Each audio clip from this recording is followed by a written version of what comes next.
நகரம்னு ஒரு படம். அதில் வடிவேல் வந்து நடிச்சிருந்தார். வடிவேல் வந்து கமலஹாசன் கெட்டப் மாதிரி ஒரு ஸ்டெப் கட்டிங் விக்கெல்லாம் வச்சு பண்ணோம். அது வடிவேல் போட்டு வேறு கெட்டப் ஆகி போச்சு. ஐயோ ஒன்று பண்ணு, அந்த விக்கு வந்து ஸ்டெப் கட்டிங். அப்போ அதே மாதிரி விக்கு அந்த விக்கே வச்சுலாம் இல்லை போய் கலர் கலராக அந்த சட்டையும் ஒரு பெல்பாட்ட பேண்ட் போட்டு அந்த 80s பீரியட் மாதிரி. ஏன்னா அது கமல் விக்கு மாதிரி இருக்குது. அதை போட்டு அடுத்த நாள் காலையில் பார்த்தோன்னே மிர்ச்சி சிவா தான் சொன்னார், அமிதாப் பச்சன் மாதிரியே இருக்காரு அப்படின்னாரு. அப்போ அமிதாப் மாமான்னு வச்சுக்கலாம். ஒரு சின்ன ரகசியம் சொல்லலாம்னு நினைக்கிறேன். ஏன்னா தனஞ்சய் சார் வந்து இப்போ ஃப்ரெண்ட் ஆகிட்டாரு. உண்மையை சொல்ல போனால் வந்து ஒரு ஸ்டேஜுக்கு அப்புறம் வந்து ஒரு இன்ஸ்பிரேஷன் ஏதாவது தேவை. ஒரு ஒரிஜினலாக கிரியேட் பண்ணுறது வந்து நீங்கள் என்ன தான் நீங்கள் புத்திசாலியாக இருந்தாலும் என்னோட பாயிண்ட் ஆஃப் வியூவில் மேபி ஒப்பீனியன் டிஃபர்ஸ். ஒரு 3லேருந்து 4 கதை நான் வந்து சினிமா சொல்லலாம், கதைன்னு சொல்லலாம், படைப்புன்னு சொல்லலாம், எது வேணாலும் சொல்லலாம். அதுக்கு மேலே பார்த்தீங்கன்னா ஏதாச்சும் ஒரு இன்ஸ்பயர் ஆகி இல்லை 1லேருந்து 1 இப்படி தான் நம்ம பண்ணி ஆகணும்.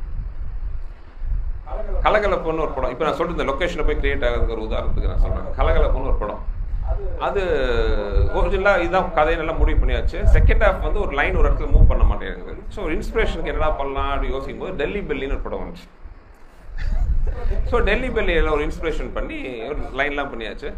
இப்போ என்கிட்ட ஒரு கம்பெனி வராங்க, இந்த மாதிரி படம் நம்ம உங்கள் காம்பினேஷன் நம்ம பண்ணலாம் சார். இட்ஸ் பெரிய கார்பரேட் கம்பெனி, எதுனா யூடிவி. ஓகே எல்லாம் ஒத்துக்கிட்டாச்சு, பேமெண்ட் ஃபைன் எல்லாம் முடிஞ்சு ஷெட்யூல்லாம் முடிச்சு ஷூட்டிங் போயிட்டுருக்கோம்.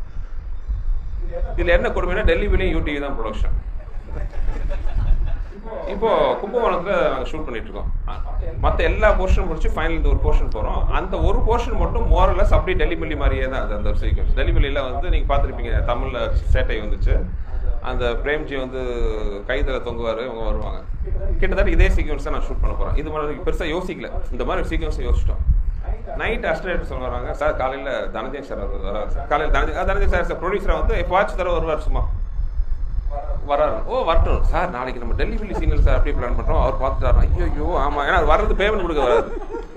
என்னடா வம்பா போச்சு, ஏதாச்சும் மாற்றுவோன்ட்டு ஒரு ஆல்சஸாக பண்ணுறேன். பண்ணிவிட்டு சரி முதல்ல இது வந்து இளவரசியாக கெட்டப் மாற்றுவோன்ட்டு ஃபஸ்ட்டு நாங்கள் ஆசைப்பட்ட கெட்டப் என்னென்னா ஒரு லேடி கேட்டதாக போட்டலாம். இளவரசி பார்த்தீங்கன்னா கெட்டப் மாற்றி அதுக்கப்புறம் யோசிச்சிருந்தான். நீங்கள் படத்தில் கலகலப்பு ஒரு பார்த்துருந்தீங்கன்னா தெரியும், இளவரசி வெவ்வேறு கெட்டப்பில் வருவார்.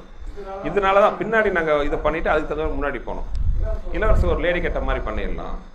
அப்போ மேக்கப் சொல்கிறாங்க, நாங்கள் இருக்கிறது கும்பகோணத்தில் சார். லேடி கெட்டோம்னா விக் எல்லாம் மெட்ராஸ்லேருந்து வரணும் சார், காலையில் லேட் ஆகிடும். ஐயோ என்னையா விக் இருக்குன்னா, அப்போ என்னோட ப்ரீவியஸ் ப்ரொடக்ஷனில் நகரம்னு ஒரு படம், அதில் வடிவேல் வந்து நடிச்சிருந்தார். வடிவேல் வந்து கமலஹாசன் கெட்டப் மாதிரி ஒரு ஸ்டெப் கட்டிங் விக்கெல்லாம் வச்சு பண்ணோம். அது வடிவேல் போட்டு வேறு கெட்டப் ஆகி போச்சு. அந்த படத்துக்கு டைலாக் வரும், உங்களை பார்த்தா அந்த உல்லாச புரைகள் கமலஹாசன், சிகப்புரோஜாக்கள் கமலஹாசன் மாதிரி இருப்பீங்க, வாழ்வை மாய கமலஹாசன் மாதிரி இருப்பீங்க டைலாக்லாம் வரும். அந்த விக்கு மட்டும் தான் சார் இருக்குது. ஐயோ ஒன்று பண்ணு, அந்த விக்கு வந்து ஸ்டெப் கட்டிங். அப்போ அதே மாதிரி விக்கு அந்த விக்கே வச்சிடலாம் இளவரசுக்கு. இப்போதைக்கு போய் கடையில் போய் கலர் கலராக அந்த சட்டையும் ஒரு பெல்பாட்ட பேண்ட் போட்டோம், அந்த 80s பீரியட் மாதிரி. ஏன்னா அது கமல் விக்கு மாதிரி இருக்குது, அதை போட்டு வந்துருங்க அப்படின்ட்டு வந்துட்டோம். அடுத்த நாள் காலையில் பார்த்தோன்னே மிர்ச்சி சிவா தான் சொன்னார், அமிதாப் பச்சன் மாதிரியே இருக்காரு அப்படின்னாரு. அப்போ அமிதாப் மாமான்னு வச்சுக்கலாம் அப்படின்னு. பட் எதுக்கு இதெல்லாம் சொல்ல வந்தோன்னா அந்த சீன் அப்படியே மாறிடுச்சு. அப்போ உருவானது தான் பார்த்தீங்கன்னா அந்த சார் சொல்கிற மாதிரி இந்த நாய் விஷயம் எல்லாமே அங்கே வந்து இம்ப்ரூவைசேஷன். அந்த ரவுடி அடிக்கிறதாகட்டும், இளவரசு வந்து அந்த அமிதாப் மாமா, இளவரசுக்கு வந்து பெரிய ஒரு சர்க்கிளே வந்துச்சு, ஒரு பெரிய ஒரு ரவுண்டே வந்தார் அந்த அமிதாப் மாமா வச்சுட்டு. அன்னைக்கு தனஞ்சய் சார் கும்பகோணத்துக்கு வராமல் வந்திருந்தால் அமிதாப் மாமாங்கிறவரே இருந்திருக்க மாட்டார்.